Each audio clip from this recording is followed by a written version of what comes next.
listening to the Retail Razor Show, where your expert hosts and their guests cut through the clutter in retail and retail tech to shape the future of retail. Hello and welcome to Season 4, Episode 6 of the Retail Razor Show. I'm your host, Ricardo Belmar. And I'm your co-host, Casey Golden. Welcome to Retail's favorite podcast, where we cut through the clutter and give you sharp insights on the retail industry and commerce technology. It's the show for retail executives, e-commerce specialists, store operation leaders, customer experience officers, and everyone else in retail and retail tech alike. So last episode, we focused on one of my favorite topics, retail media, and looked at how measurement is transforming retail media networks for retailers. Plus, we had a great introduction to an amazing startup, Venity. This week, we are hitting the gas on AI and turning our attention to a topic I just know you love hearing about, Casey, generative AI. I can't deny that AI is reshaping industries and has the potential to enhance our everyday experiences. I haven't had the best experience myself with the current applications, but that's why I'm really excited about this conversation specifically today. It is being used to drive progress, boost creativity, and I'm excited to see the impossible become possible. Right. So I think we know what we need to do. We need a guest on the show who not only gets AI, understands it, because he's been part of the AI ecosystem since, honestly, its very early days, but someone who's a proven management consultant and strategic advisor to many, many brands and startups, and can deliver an academic's viewpoint on the topic with a very sharp eye towards what's hype, what's real, what's really possible for retailers to accomplish here. How's that sound for a plan? Well, I mean, I'd have to say it sounds amazing, but I also already know who our guest is going to be for this episode. But what a way to build them up. And the suspense is the one. Ricardo. Yep. Well, so obviously Gen AI is one of our 3 themes for the season. So this may be our first independent view, I think, on the strategy behind how you should use Gen AI, and coming from someone who's actually guided many retail leaders in the most meaningful ways to get high value from investment in Gen AI. Yeah, even with my dose of skepticism, I'm looking forward to diving into a deep strategy discussion that isn't afraid to talk about how this technology can help us versus hurt our business growth. So let's meet our guest for the week, Peter Cohan, a professor, strategy consultant, startup investor, book author, and columnist. Yes, Peter is an associate professor of management practice at Babson College. He is the faculty lead for the core undergraduate strategy course and has created popular electives on startup cities and scaling strategy. His strategy consulting firm has completed over 150 projects to help companies identify, evaluate, and profit from growth opportunities created by changing technology. He's invested in 7 startups, 3 of which were sold for over $2 billion, and one of which, SoFi, went public in 2021 at an $18 billion valuation. He's the author of 17 books, most recently Brain Rush, How to Invest and Compete in the Real World of Generative AI. And he's a senior contributor at Forbes and a contributor at Inc RETHINK Retail named him a top retail expert every year between 2001 and 2024. I have no doubt that 2025 is very near. And chose him as a top AI leader for 2024 this year. Yeah, an impressive background. And of course, we always enjoy having fellow top retail experts on the show. Absolutely. So let's get to the conversation and learn how to unlock generative AI the right way for retail. Let's do it.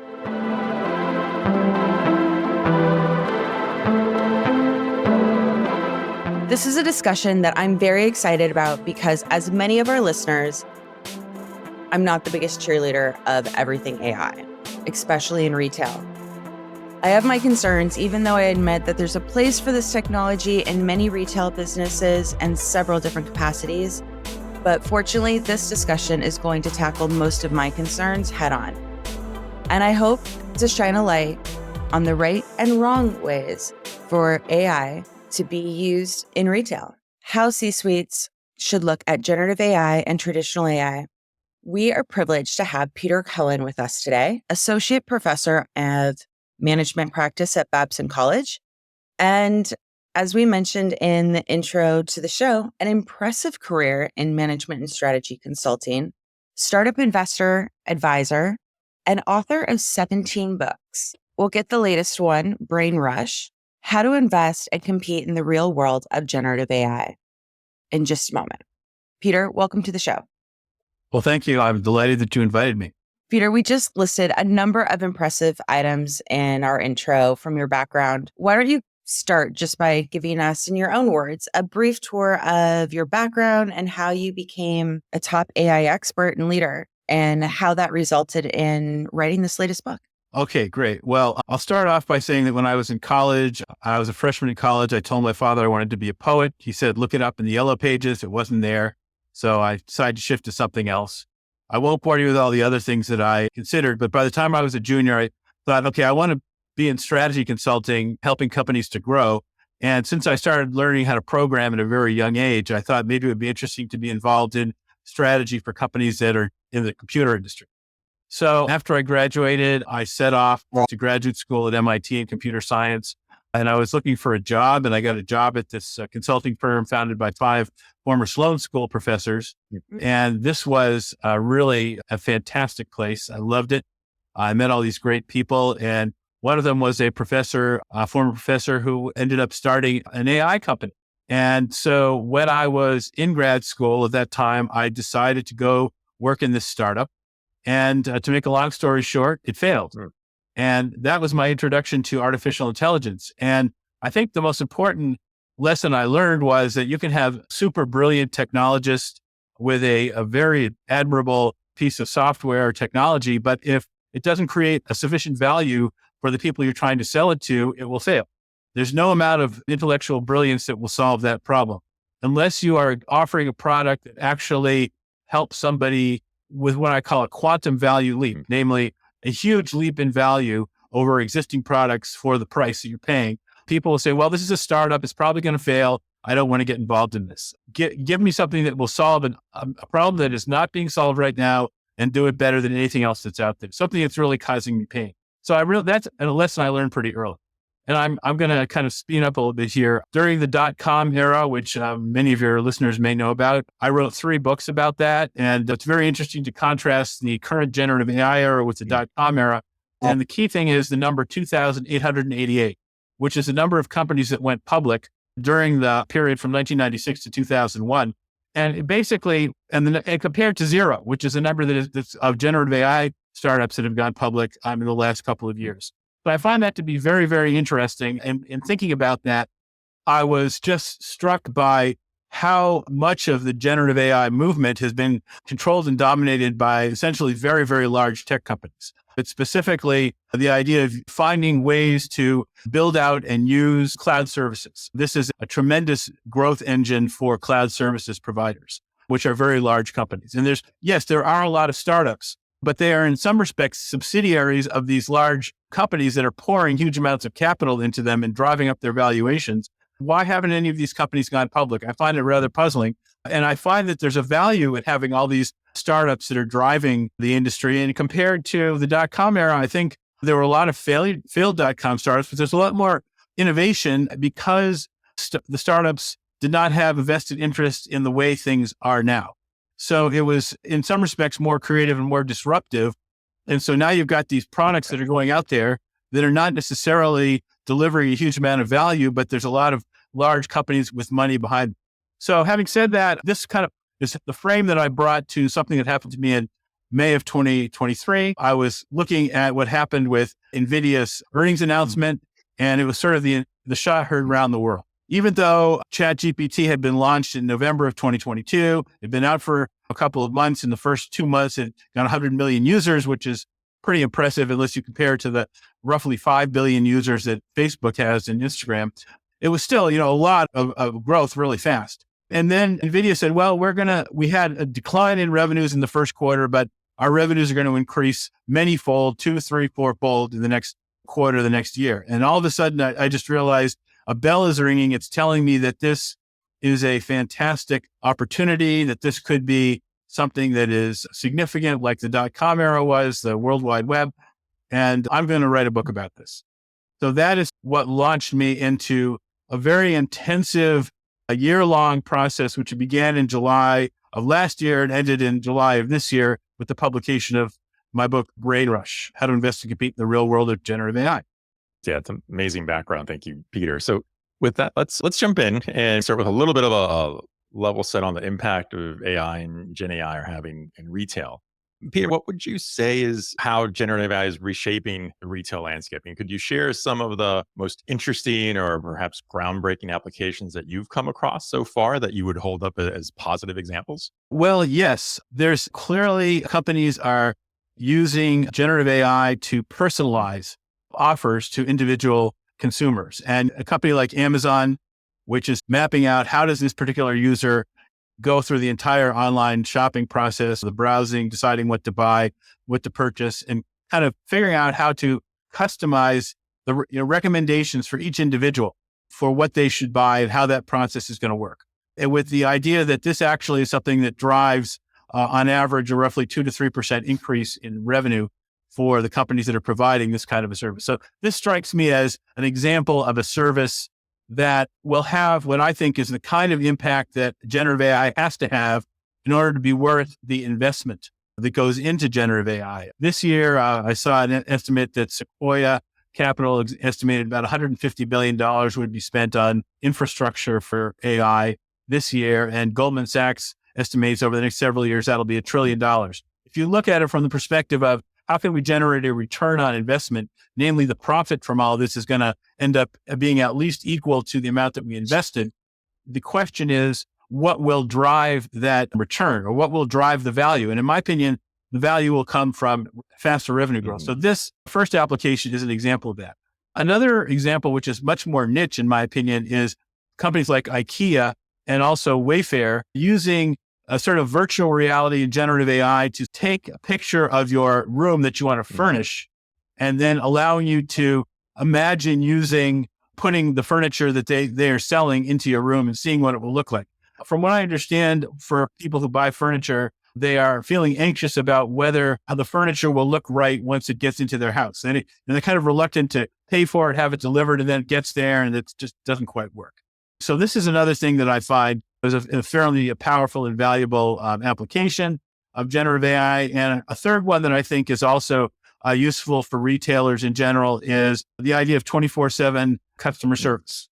However, that one is very helpful if it gets at the right answer, because you're not waiting online, you're not on hold. I can say that is really helpful for people. People really want that.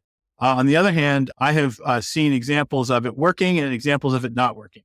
And if it doesn't work, it's extremely bad for the company. I talked to the CEO of a software company in the Boston area, and he had 2 case studies that he experienced himself.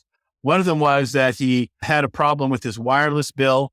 He used the chat bot for the wireless carrier. Within 3 minutes, it had a copy of his contract with the company and figured out that he was right, and they made the correction to the bill within a few minutes, which sounds like a very, powerful, positive experience. At the same time, the same executive who has contact lenses, got the wrong prescription. He tried to interact with the chatbot on his provider's site, basically spent a lot of time, 3 different interactions. I don't know all the details, but it was so bad that he decided that he was not going to do business with that provider of contact lenses anymore. Totally destroyed his relationship with that company. So this is a very risky move to put customer service on that ChatGPT or any kind of AI, is that if it goes wrong, it could be very damaging, and you never know whether it's going to do that or not. There's not enough solidity in the context of what's being produced to be sure that it's going to work all the time.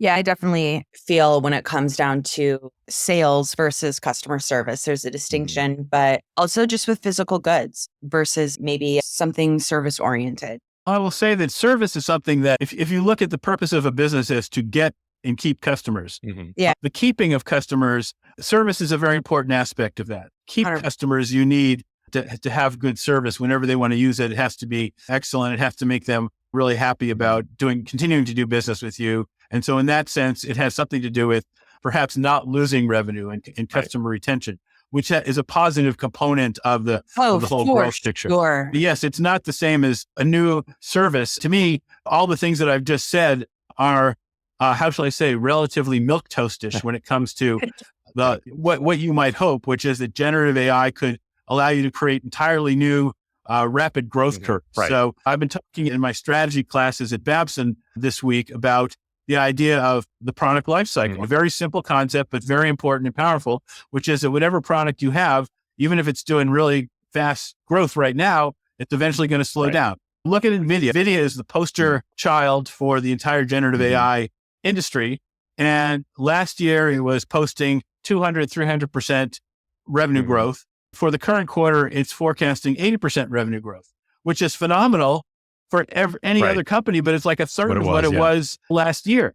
And so even NVIDIA is under pressure, and perhaps even more so because the semiconductor industry changes so fast, to come up with new products that are going to drive new growth. And you essentially have this S curve, and you want to invest in those new growth engines before the existing S curve kind of slows down. So to me, this is Casey's point is spot on, that to some extent, these applications that I've just mentioned are not enough to create a very exciting new growth curve as of yet. So how do companies decide when to embrace AI, and what are the right voices that should be in these decisions, part of the decision process, given that there's a mix of fear and FOMO in leadership? Businesses have to be able to navigate the reality out of maybe 200 experience, or just really starting with their first and feeling comfortable and getting between the fear and the FOMO. What would be your recommendations, like specifically for brands and retailers? Yes. As we talked about earlier, not in this conversation, but in an earlier conversation, there are two theoretical approaches to how companies develop new products. And one of them I would call the relay race approach, and the other one I would call the rugby approach. And I think most companies are doing something more like the relay race approach. And so let me talk about what I mean when I use these terms. By relay race approach, and this is a concept I wrote about my first book many years ago, was that in a traditional technology company, and I think this may be somewhat relevant to retail as well, is that you had an engineer that designed the product, and they developed a blueprint for that product. And then once they were done with their design, they would go to the head of the manufacturing division and say, okay, now build 100,000 of these, or whatever the number is, build a lot of these. And then the manufacturing people would do it, but they would give feedback to the engineers and say, this is expensive to manufacture. The materials don't work very well, and the quality is going to be kind of low, but this is what you asked me for, so I'm going to do it. And then they build it, and they have all these, whenever the widgets are that the engineer wanted to design, they're sitting on the loading dock, and the head of manufacturing calls in the head of sales and says, okay, now go sell these. We need some cash.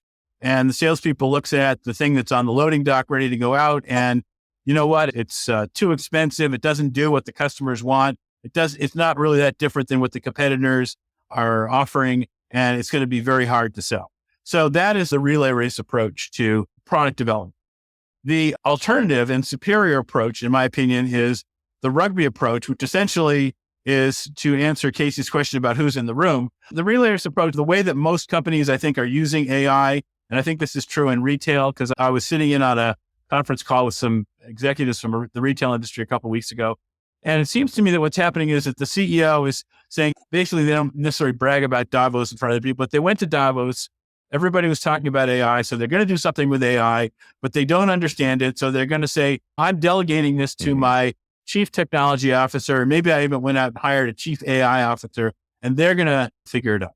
And the chief technology officer or the chief AI officer are probably really smart when it comes to technology and what's the right tools to use to get the problem solved. But what they lack is something the CEO has, which is a knowledge of how the company gets and keeps customers. How does it interact with customer segments, individual groups of customers? How does it identify unmet needs? How does it develop a prototype that actually meets those unmet needs better than competing products do? And all of that, all those things, that sort of cycle of understanding the unmet needs and building something that better meets their needs and delivers a quantum value leap. That is something that a chief AI officer, a chief technology officer cannot do. But in the sort of Rugby approach, all the different functions are assembled together by the CEO. And I guess in a retail organization, if you're developing a product, you've got a designer, you've got people who are supply chain, you've got people who are doing marketing, you've got different people, depending on what particular retail industry it is. You get them all in the room and you say, we are going to find together early adopter customers who have problems, unmet needs that we can solve in a unique and creative way. And so as a team, we're going to find those individual consumers or customers who need something that nobody else is satisfying the need for. And we're going to listen to them and we're going to develop a prototype, and we're going to use generative AI as one aspect of the solution. And we're going to give those early adopters the opportunity to use that technology and give us feedback on that prototype. Well, I like these 2 things, but these 3 things are not right. And you're missing these 4 other things. So try again. And so you go back and you do it again. And basically after you've done that a few times, you get a product that actually really does a spectacular job of meeting a need that nobody else has met in the industry, and does it better than competing products. And that is really what you need to do to make this technology effective and to generate new sources of revenue. It's a process of discovery. I do not think it involves looking at what other companies are doing and copying it. I think it involves you being willing to innovate. Mm-hmm. And to be fair, there are some executives that can do that. Often they are people who have started companies and grown them and maybe even taken them public, and people who have actual founding and entrepreneurial experience. This is an entrepreneurial way of thinking. And there are certainly executives in the world who lack that experience and will struggle to do that.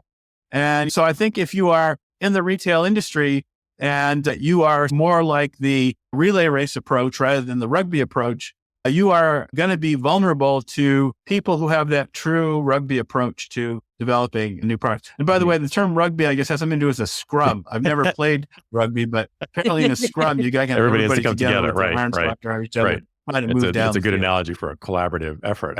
I think one of my takeaways from what you just people in described, technology haven't necessarily gotten along very well under the roof. Well, also when retail, we always talk about silos, from siloed or departments and groups within the retail business. I think if I take one thing away from what you said, maybe 2 things. One is that you absolutely can't succeed if you're going to work within those silos in this approach. You need to have that Rugby approach really defines collaboration throughout the organization. And I think the other thing I take from that is, from the CEO's perspective, I think you're really talking about accountability, right? The CEO has to maintain that leadership role. They can't just hand this off, to your point, right? Yeah, well, I mean, this gets to what I think of as the emotional side of it, which is, or maybe the psychological side of it, which kind of seems like a bipolarity. You've got these very powerful opposing forces. You've got the fear of missing out, and you've got the fear of AI going wrong and costing your company its reputation, not to mention legal bills. That is where the typical large company may be working on 200 different AI experiments, and it will only roll out maybe 10 within the company. So even they view it as risky to launch certain things in the company, but maybe 10 of them can be shaved into a position where it can be used internally, and maybe 1 or 2 at most outside to the customer. So there's this whole process of, because of this sort of competing forces acting on, the CEO doesn't want to be fully accountable for doing anything that actually happens, because they want to be able to blame somebody if it goes wrong to preserve their job, which is another reason why they're delegating responsibility for it to this person who's a technology person who, frankly, may not understand retailing, may not have a lot of retailing experience, may not have any experience actually coming up with new products in the retail space that generate a lot of revenue, which I think is, to me, the primary requirement of a successful executive, is the ability to create new growth curves. That, to me, is the way I look at why they should pay a CEO so much money, is because they have the skills to look at everything that's going on in the industry and lead the industry to continued sustained expectations beating growth. It's a lot of pressure. It's a hard job. And I think the reality is that if you can't do it, you don't really last that long unless you have extraordinary voting control over the company. So in this process, apart from that, from owning that leadership role in when defining and guiding these AI projects, if you're trying to stay within that rugby approach as you describe it, who are some of the other roles? Obviously, there'll be some technology people, but to your point, you have to include the people who understand the business, right? And those business leaders have to be part of this process. So who would you typically say are, for this to succeed, who are the other roles that have to be part of that rugby approach? Well, I will say that one of the lessons that I've learned is that whoever you leave out of the process that could have any effect on the success of the product, from the concept of the product to the sales and the service of the product, all those people need to be involved, because whoever you leave out there's a risk that whoever you leave out of the process is going to intentionally or unintentionally sabotage the success. So you have to figure out, there's a judgment that has to go on in terms of how do you engage people and at what level do you engage them in the process. If you have every different function represented, it's going to really slow things down. But if you leave out important people, it's going to be a problem. And I'm sure it depends on the industry. It depends on what the basic product is for that company. But I would say pick an example of an industry or as part of the retail industry, and I will try to answer the question more specifically. So this is everybody, please go and take your teams out for a spin class or a jog through Central Park and get to know people who work in different departments and different buildings in your headquarters town for sure. Yeah, I mean, that's another interesting issue is that companies should not be so siloed. And it's really ultimately the responsibility of the CEO to encourage communication among people in different departments, because this is a classic management problem of what's called sub-optimization, which is just a technical term of saying that the marketing people think that the only thing that matters is the marketing issues, and the engineering people think that the only thing that matters is the engineering issues. And they all need to subsume their priorities to what is ultimately to what is going to create a competitively superior value for the customer.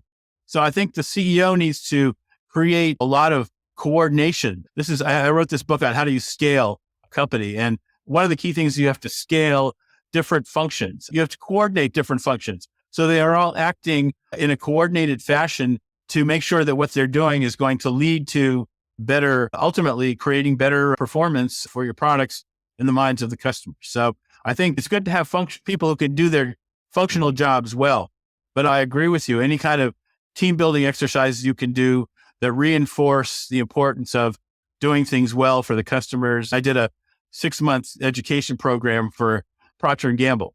And Procter & Gamble is a very traditional company with category management and people who have different functional specializations, and getting them to work together on behalf of the customer is really the critical thing that has to happen. And so one of the things that we were doing was just getting them all to talk about strategy and understanding the customer and what technology you could use to solve their problems better, and having all those people in the room, everything. I remember we had purchasing, we had manufacture, we had advertising, marketing, sales, all the different functions were all in that room, all thinking about ways that they could work together to come up with new products that would solve unmet customer needs. So that kind of process is something I think the CEO should be leading. They should not just sit back and assume that all the different functions will know how to work well together, because if you leave them alone, they will all be trying to put their functional interests ahead of those of the company's position in the marketplace. What are some of the best practices? I would say, the best practices that I've seen are coming from CEO founders. So I was really, really intrigued and this is not really a retail industry, but it's kind of retailish in the sense that this was a company that was a founder who I've talked to over the last 15 years, and he's grown the company to the point where it's probably going to hit $1 billion in revenue in the next year or two. Basically the CEO is a company that offers technology for recruiters, for high-tech recruiters. Mm-hmm. So there's this whole industry of people who recruit engineers and software developers for the high-tech industry. I'm in the Boston area, so there's a lot of these people there. And basically, he is using AI right now in a way that is really, in my view, the best practice, which is he's looking at his customers, who are these recruiting firms, who are pretty substantial privately held businesses. And he is figuring out ways of using AI to allow those people to grow faster. So he's thinking about how can we deploy AI in a way that will allow our most experienced, the expertise of our most experienced salespeople, our most experienced recruiters, to be available to that junior person that we just hired, who spent the last 6 months as a wait person at a restaurant, knows nothing about how to do this. And we will create a generative AI system that is tuned to our company's own salespeople and basically taps into the expertise of the best salespeople that we have and makes that available to a junior person. So all the minute detailed decisions that they make, such as which specific resumes should we be sending to our clients so they can review them to see which one will fit their job, that the experienced person knows how to do that very quickly. The junior person gets confused and sends too many resumes, too many of which don't fit. That's just one example.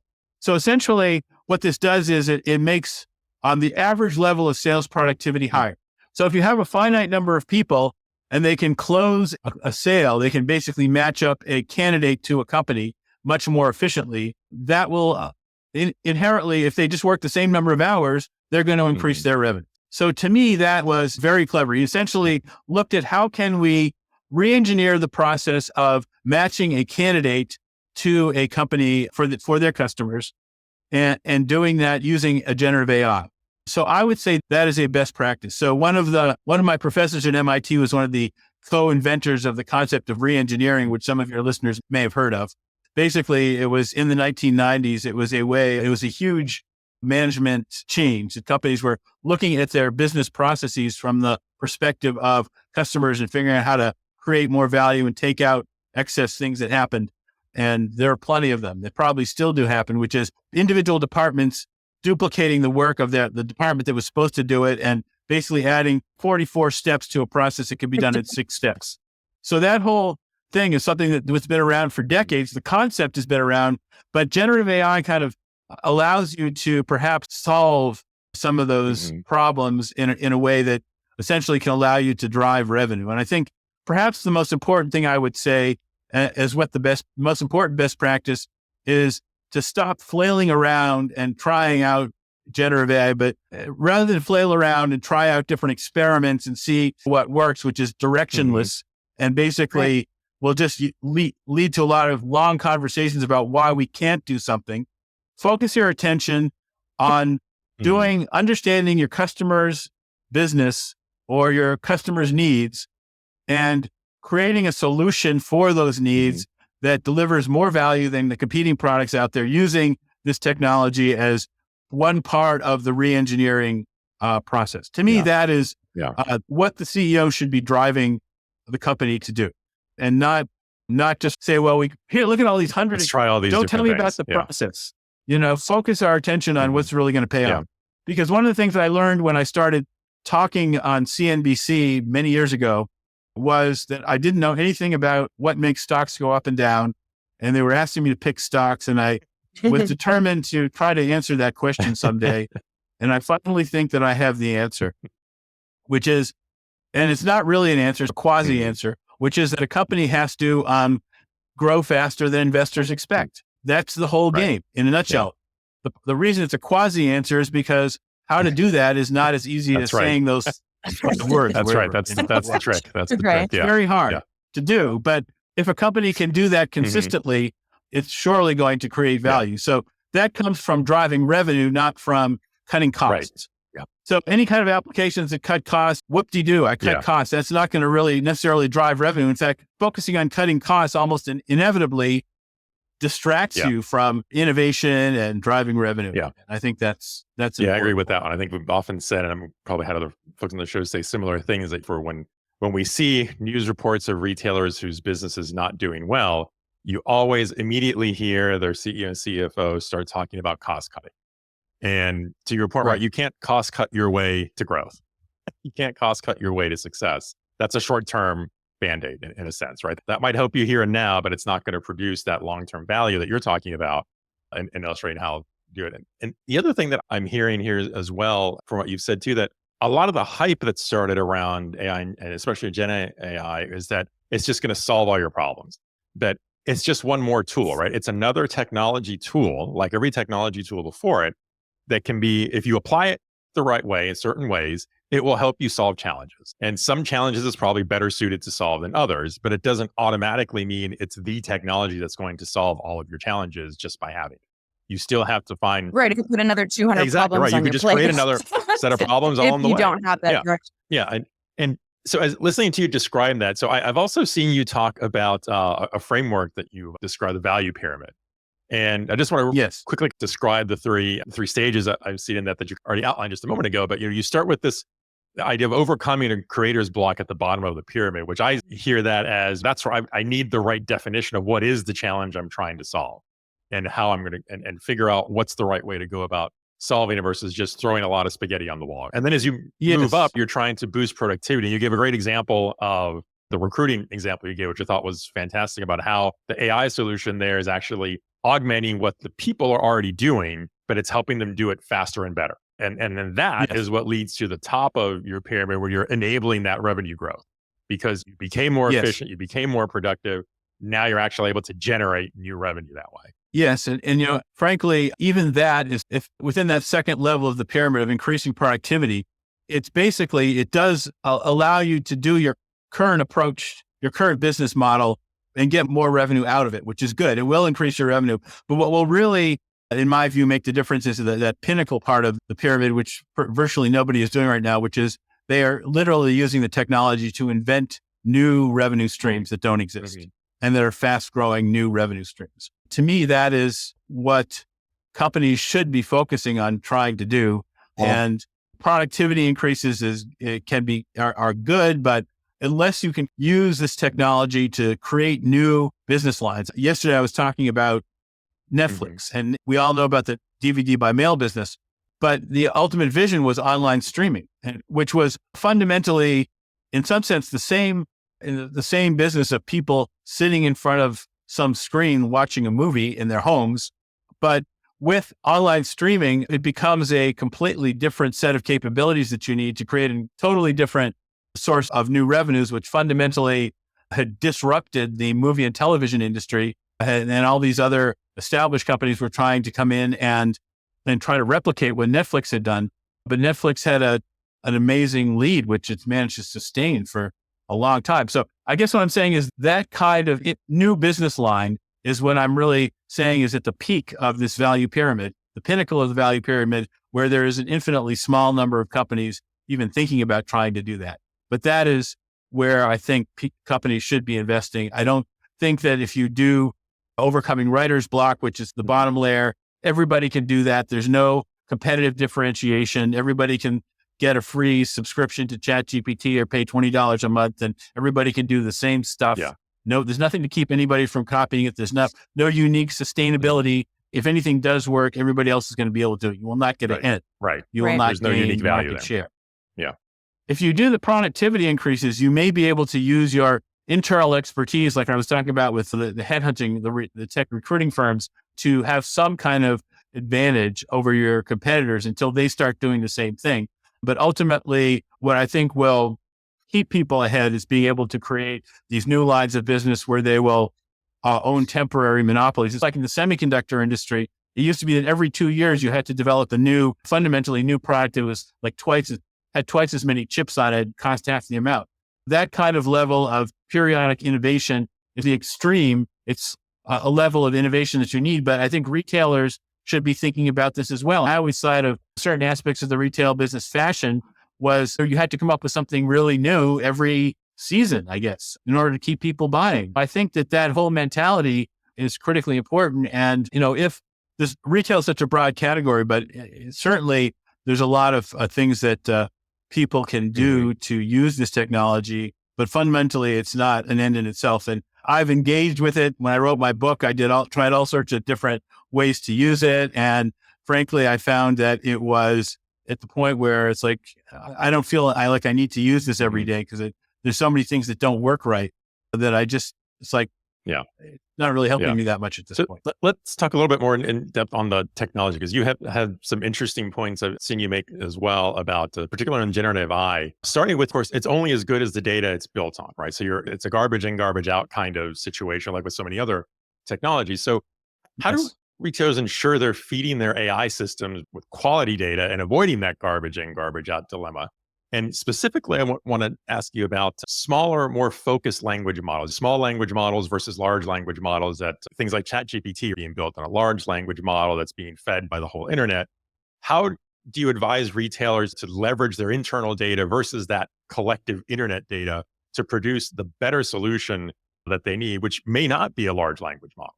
Yes. Yeah. Large language models are not going to be useful to business because, first of all, let's just talk about the basic concept behind generative AI, which is that you type in or talk a sentence in English or whatever your language is, and it will spit back a response in the same, whatever format you want, and it will sound cogent. Mm-hmm.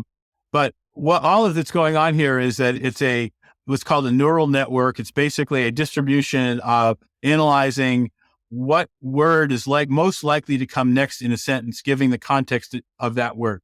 So this is the key thing, this transformer technology that was developed by some Google scientists, just about all of whom left Google, by the way. But basically, is a model that says, if you see this word in this context, the next word is likely to be this. And basically, there might be a probability distribution. There may be a couple of other words that could potentially be the next word, but it's going to tell you the word with the highest probability. And it's basically guessing. It's producing a guess, and it's producing a guess that will be more accurate if all the information that's used to train it is trusted information that you are controlling. If you are a company and you are trying to use this technology, it's going to be like polluted by all sorts of garbage. For instance, everything on the internet. In fact, what I've read is that they've run out of new data to train. They have such a voluminous appetite for new training data that they now have to create data. So AI is creating data to train itself, which means that over time, the data will be useless and the models will be useless. So, as the models get bigger and bigger, and as people are paying all this money to build these models and buy all these NVIDIA chips, they're just getting worse and worse.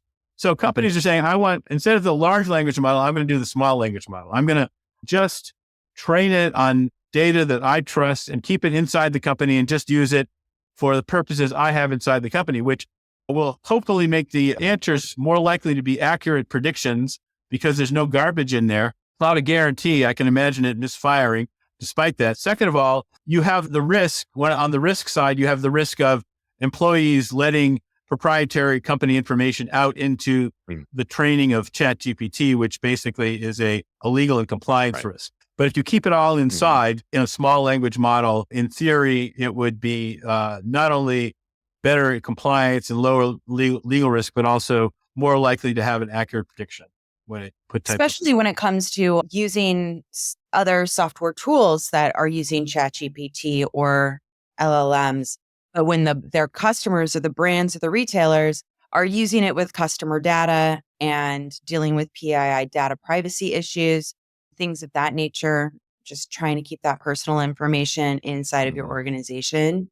Yes, for an industry that has been hailed the land of Frankenstacks, we have spent many of discussions, many of years trying to take a more unified approach, not only to the business, but to how we manage data, how we store data, our supply chains, and trying to get those tech stacks to be more modern. I think we still have many companies in our industry that are still using AS400. And it's very sad to say that, but there's also still carbon paper that is often used. Wow. And so fax machines. Yeah. Yeah. Yep. Fax machines are like super regular. In fact, funny story, I made about $600,000 in my first couple of weeks at a brand I will not mention because all the customers I was calling asking for orders. They said that they already sent them in and they sent them in and they sent them in. And then finally, one of the buyers said, I faxed it. And I'm like, oh, whoa. We have a fax. Found a fax machine unplugged with no ink above the refrigerator in the kitchen. Plugged that baby in and I had $600,000 in orders. I was a hero. Wow. That is amazing. I'm like, Oh, a fact. That is, that is amazing. So yeah, these basic things about getting your data so that it can be used to train. That's a huge technical problem. And the big benefit here is that as much pain as some of these processes might be for brands, they're it's very easy for them to remain hundreds of years old. They can hit 30 years, 50 years, 80 years, 125 years. They've done it. They don't have to put all this investment in to disappear. Like any amount of incremental improvement, it has this opportunity to have exponential benefits because the company is still going to be here for many, many, many of years. I think it's just so imperative to really be looking at all of the ways that these companies are managing their data.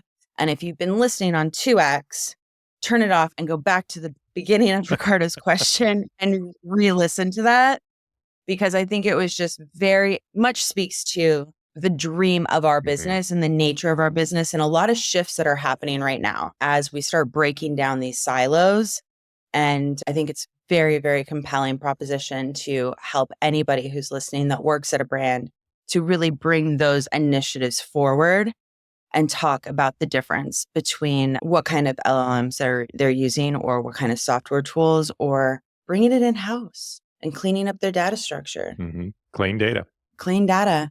Looking ahead, Ricardo and I can go down a rabbit hole with you. We could be on the phone I'm down for the whole weekend retreat.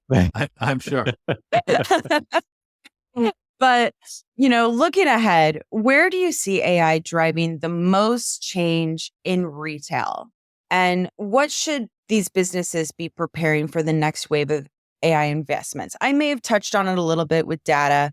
A lot of the brands have a really difficult time knowing their customers. Everything seems that all money is driven into marketing, not necessarily on customer experience, not in understanding customers or CRM data. It's really on marketing and top line funnel.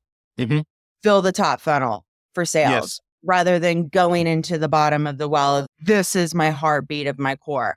So I don't know if I'd put AI necessarily in there yet because the risk is so high. But for everybody who's listening that works at a brand or a retailer, where do you think, maybe even the CEO, where do you think AI could really drive the most change in retail so they can just think about the ways that they would apply that and maybe sink their teeth into it? Maybe not, but maybe hopefully.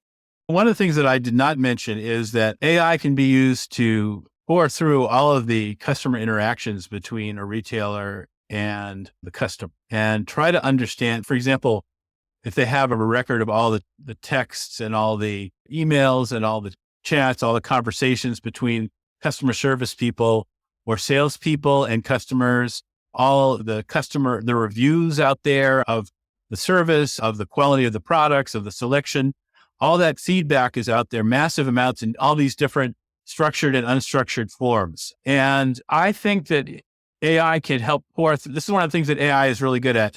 If you can get all this information into a chat, into a large language or a small language model, you can say, okay, now tell me what are the newest and most surprising changes that have taken place in our interaction between company and our customers in the last 3, 6 months, 12 months. What are some emerging changing needs or things that people are concerned about that they might not have been concerned about 6 months ago?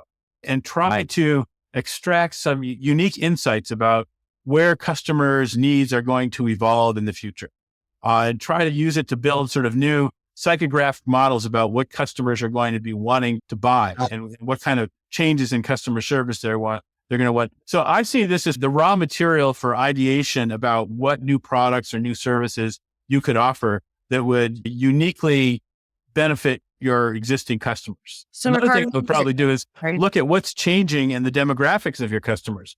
Are you still serving those same customer segments, or are you seeing a growth in some product categories of new kinds of customers flowing into the organization, and why are they doing it? So, and maybe are we losing customers? Are there just a certain group of customers that we're losing, and why are we losing them?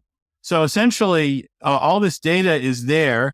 It's in structured and unstructured formats. If it could get into a large language model or a small language model that's specifically for your company, you could use that to understand the broad changes that are going on that you may not be able to see because there's so much detail out there. You just can't get above it and figure out what the implications are. So to me, I would see that as pretty powerful. There's another thing that I wrote about in the book, which is agentic AI, which is essentially AI solving a series of problems for you rather than, for example, one of the examples is you say, I want to increase the number of high quality leads that are coming into our sales force by 20% in the next year. And the AI agent will figure out all the things that need to happen in order to deliver on that increase in high quality leads. That is the vision. And frankly, I see that as being one that would take a long time to implement, but it is definitely something that many people in the industry are talking about is these agents that will solve more than just the first step of the problem, but just the entire chain of activities that need to happen in order to deliver on the goal that management has set. That is another possible thing that could happen in the future. So, maybe I want you to develop a new line of shampoo that will generate another $1 billion in revenue for us. Go figure out what it would, look like, and then design it, package it, manufacture it, market it, all that kind of stuff. So Ricardo, I'm going to throw us over here, but I'd like to go back to your example of reviews. I think that's something that is information that's completely unable to be digested at HQ, but so important. And being able to back out maybe your influencers and paid people to get customers. However, I think this is where a lot of executives I talk to find a challenge. Whose responsibility and where do you feel the responsibility should be? Is it the review software's responsibility that they use to build this? Or should they build it in-house? Because all of that information should be in an archive, should be used for future small language models within their organization in different departments, regardless if they use that review software company in 6 months or 5 years. This is kind of where a big challenge kind of is whose responsibility is it? Yes. Should they be doing it in-house and using that as a first experiment? Yeah, I would say that I don't really know who the providers are of the review software, but I would think that if I were a review software company, I would want to be working with companies that are willing to co-invent a service that would do what you just said. In other words, in every industry, there's probably a small number of companies that say, I want to be the best company and I'm willing to take some chances here and I want to be the first to use the technology. So what I'm trying to say is it would be better if no one. It's nobody wants to be the first. Nobody wants to be the first. So basically that is, to me, if I'm a startup, I'm saying there's your opportunity. A very ripe opportunity. There's the opportunity. There are retail startups. A couple of years ago, H&M was a new thing. All these Zara, they were basically taking a new approach. The people who have been in the industry probably know how staid it is and how locked in its ways it is. So to me, I teach in a school that's known for entrepreneurship, and I just look at people who are locked in. I wrote, it's in my book about the distinction between cognitive hunger and cognitive lock-in. This is a distinction that I developed because I was reading an article about the fact that only 0.4% of founders of startups are running the company 3 years after it goes public. And the article was really great because it had that 0.4% number. But what was missing was why? What is it about these people that's different than the people who don't last? And so I said, geez, I know some of these people. In fact, I know about 30 of these people. So I started interviewing them. And to make a long story short, the punchline is that these people have cognitive hunger. And the people who are not surviving have cognitive lock-in. Cognitive lock-in being, when I was starting off in my career, this was what worked. So that they're going to get locked into this, whatever it is way of thinking. that worked, they thought worked for them. They might not even it might not have been the actual right thing that worked, but they think it is. So they're locked into that. And it's something called a confirmation bias. If the only tool I have is a hammer, then every problem can be solved with a hammer. So basically any entrepreneur will say, okay, this is an opportunity. I can predict how these large companies are going to react if I do something different. Yeah. They will basically say, this is going to fail and I'm not going to worry about it. I'm not going to do anything about it. And that creates a huge opening for the entrepreneur to take advantage.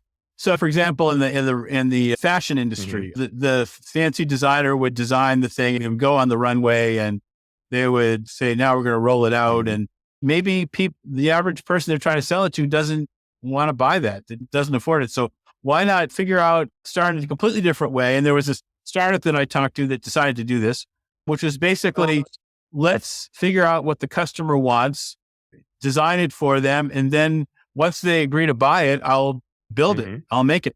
And so instead of putting all this stuff on the shelf that the designers guess is what customers want, you actually give them something that they say they want and we're willing to pay for, and then totally rejigger the entire process of executing on that. So that is actually an opportunity for some startups to say, I understand how people are locked in to the way they do it now, and they aren't going to change.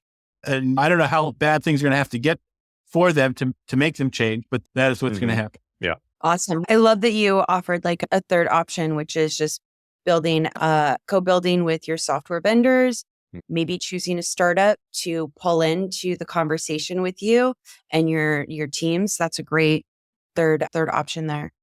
Yeah, I mean, because most companies, I'm guessing most retailers do not consider themselves to be experts at data management. In some respect, it would be better to have somebody who actually does that for a living rather than trying to do it yourself.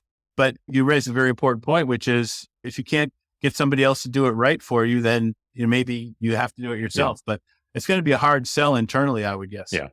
It definitely requires having the right talent and the right way of thinking about it. I agree. I think most retail organizations don't have that yet. I think the leaders in the field are probably the ones who are recognizing that they may not have that, and they're working towards figuring out which of those options is the right one for them. Do they need to have it in-house, or they need to work with the right partner to create that capability and then later bring it in-house? Or do they just need to work with a startup, work with an established company, but to figure out exactly how to address it? I think those are the ones we see leading the market for retail right now. Well, Peter, this has been an incredibly illuminating discussion on AI. Thank you. I enjoyed it. I did as well. I think we all learned quite a lot. And as Casey said before, we went through a lot, so you may want to, if you were listening at 2x speed, like so many podcast listeners do, go back, turn it back down to 1x and listen again, because you probably missed a few really important nuggets. And in fact, if you didn't pick them all up then, I think you should all just run out and get a copy of Brain Rush right now, because we'll highly recommend it to get all of Peter's insights on how you should be looking to attack the capabilities that AI could give you if you follow the right approach and if you prepare for it and think long-term. I think is another way that one of my takeaways here is, don't look at this as a short-term fix for everything. It's an investment. You're going to use it as a long-term capability that's going to help you solve challenges you have, but it's not inherently the solution itself. You've got to know how to do it. And maybe the one repeating theme we had throughout this episode is that it doesn't work in silos. The CEO has to take that accountability, and you have to take that rugby approach. It's a collaborative effort. It's not that relay race approach, as you described it, that's really going to put you on the path to success. Yes, Peter, thank you so much for joining us today. I maybe have turned the corner with the Gen AI. Really appreciated how you dug into some of these use cases. We'll have to see how I feel about it tomorrow, but baby steps. Okay, well, I'm glad you're thinking about it. That's really good. Yeah. Thanks again, Peter. I'm looking forward to having you back on the show soon to keep this conversation going. Thank you. Have a great rest of the day. I'd say that's a wrap.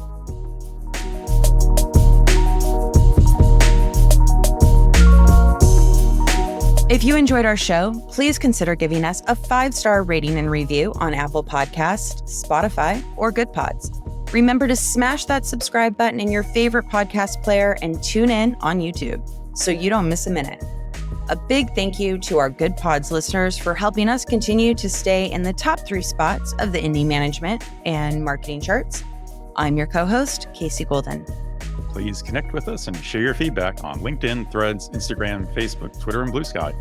And if you want to preview the best highlights from each episode right in your email inbox, subscribe to our Substack newsletter for full episode transcripts and bonus content. I'm your host, Ricardo Belmar. Thanks for joining us. Until next time, keep cutting through the clutter and stay sharp. This is the Retail Razor Show.